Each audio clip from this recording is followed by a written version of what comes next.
Welcome to my YouTube channel. എൻ്റെ channel name meenustasteofhome. ഇന്ന് ഞാനൊരു സീ ഫുഡ് റെസിപ്പിയാണ് പ്രിപ്പയർ ചെയ്യുന്നത്. കണവത്തോരൻ.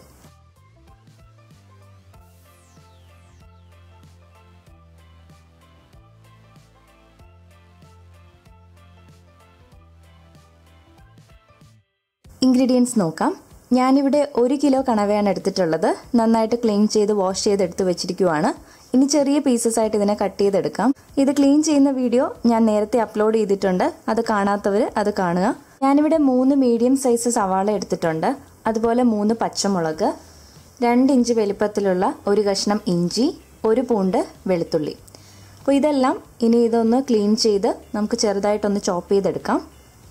മഞ്ഞൾപ്പൊടി 1/2 ടീസ്പൂൺ, മുളക് പൊടി 2 ടീസ്പൂൺ, കുരുമുളക് പൊടി 1/4 ടീസ്പൂൺ, വറ്റൽമുളക് ചതച്ചത് 1 ടീസ്പൂൺ, തേങ്ങ ചിരകിയത് 1 മുതൽ 1.5 കപ്പ് വരെ ആകാം, 2-3 ടേബിൾ സ്പൂൺ വെളിച്ചെണ്ണ, 1 ടീസ്പൂൺ കടുക്, 3 വറ്റൽമുളക്, കറിവേപ്പില 2 തണ്ട്, പാകത്തിന് ഉപ്പ്.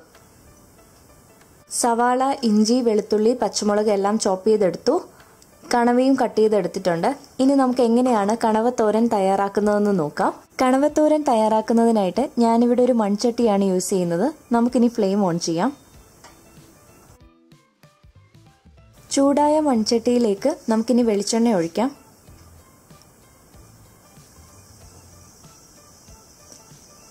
ഒരു 2 ടേബിൾ സ്പൂൺ വെളിച്ചെണ്ണ ഒഴിക്കാം. ചൂടായ വെളിച്ചെണ്ണയിലേക്ക് നമുക്കിനി 1 ടീസ്പൂൺ കടുക് ചേർക്കാം.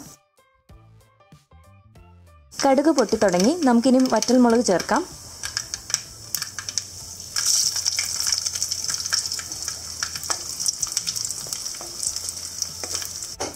രണ്ട് തണ്ട് കറിവേപ്പില ചേർക്കാം.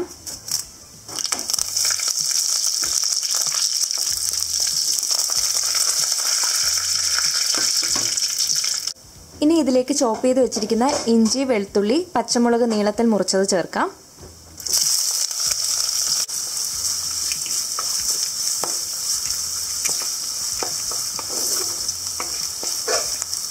ഇഞ്ചിയും വെളുത്തുള്ളിയുടെയും ഒരു പച്ചമണം മാറുന്നത് വരെ ഒന്ന് വഴറ്റിയെടുക്കാം.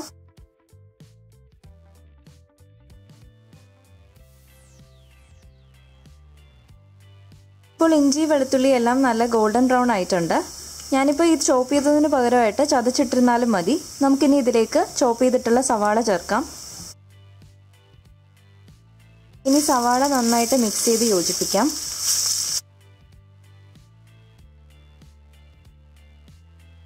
ഇനി ഇതിലേക്ക് ആവശ്യത്തിന് ഉപ്പ് ചേർക്കാം.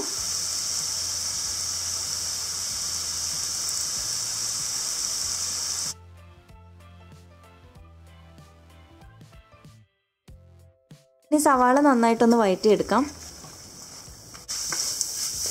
ഇപ്പോൾ സവാള നന്നായിട്ട് വഴണ്ട് വന്നിട്ടുണ്ട്. ഇനി ഇതിലേക്ക് 1/2 ടീസ്പൂൺ മഞ്ഞൾപ്പൊടി ചേർക്കാം. 1/4 ടീസ്പൂൺ കുരുമുളക് പൊടി ചേർക്കാം. 1 ടീസ്പൂണോളം വറ്റൽമുളക് ചതച്ചത് ചേർക്കാം. മിക്സ് ചെയ്തൊന്ന് യോജിപ്പിക്കാം.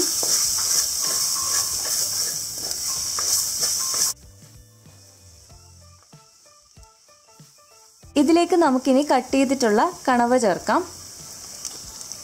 കണവയും കൂടെ ഒന്ന് മിക്സ് ചെയ്ത് യോജിപ്പിക്കാം.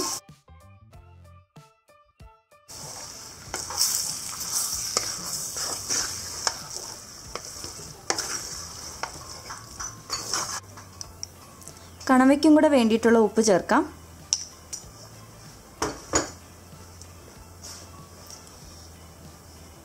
ഇനി ഒന്നുകൂടെ ഒന്ന് മിക്സ് ചെയ്ത് യോജിപ്പിക്കാം.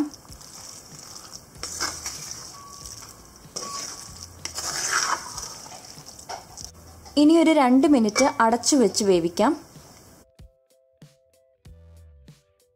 മിക്സറിന്റെ ജാറിലേക്ക് നമുക്ക് തേങ്ങ ചേർക്കാം.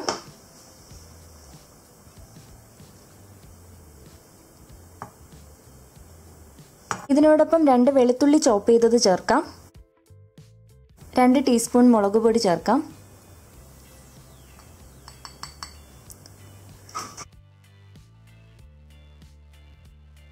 ഇനി നമുക്ക് തേങ്ങ ഒന്ന് ഒതുക്കിയെടുക്കാം. ഇത് ഓപ്പൺ ചെയ്ത് നോക്കാം. ഇതുപോലെ വേണം തേങ്ങ ഒതുക്കിയെടുക്കാനായിട്ട്. ഇപ്പോൾ ഏകദേശം ഒരു 2 മിനിറ്റ് കഴിഞ്ഞു. നമുക്കിനി ഓപ്പൺ ചെയ്ത് നോക്കാം.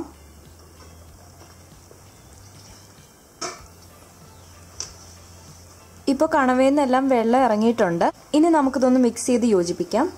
ഇത് ലോ ഫ്ലെയിമിൽ ഇരുന്നാൽ കണവ ഓവറായിട്ട് വെന്ത് പോകും. ഒരു റബ്ബറി ടെക്സ്ചർ ആയിരിക്കും വരുന്നത്.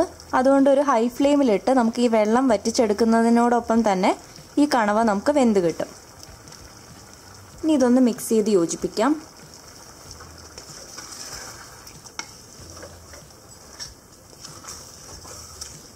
നാല് മുതൽ 5 മിനിറ്റ് വരെ ഉള്ളൂ കണവയുടെ വേവ് എന്ന് പറയുന്നത്. ഈ ടൈമിൽ ഉപ്പിൻ്റെ ടേസ്റ്റും കൂടെ നോക്കുക. ഉപ്പ് കുറവാണെന്നുണ്ടെങ്കിൽ വീണ്ടും ചേർത്ത് കൊടുക്കാം.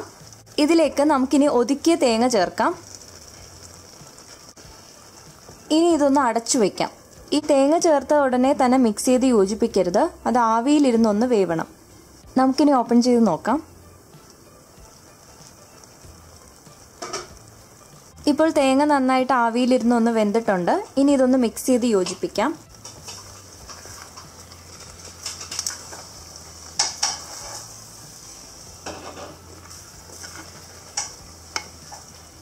എരിവ് കുറവാണെന്നുണ്ടെങ്കിൽ കുരുമുളക് പൊടിയും ചേർക്കാം.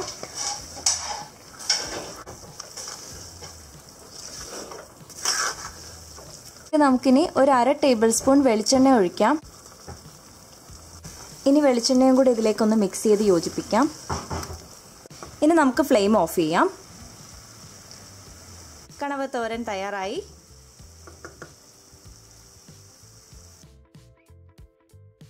എരിവും ഉപ്പും എല്ലാം പാകത്തിനുണ്ട്. Thank you for watching.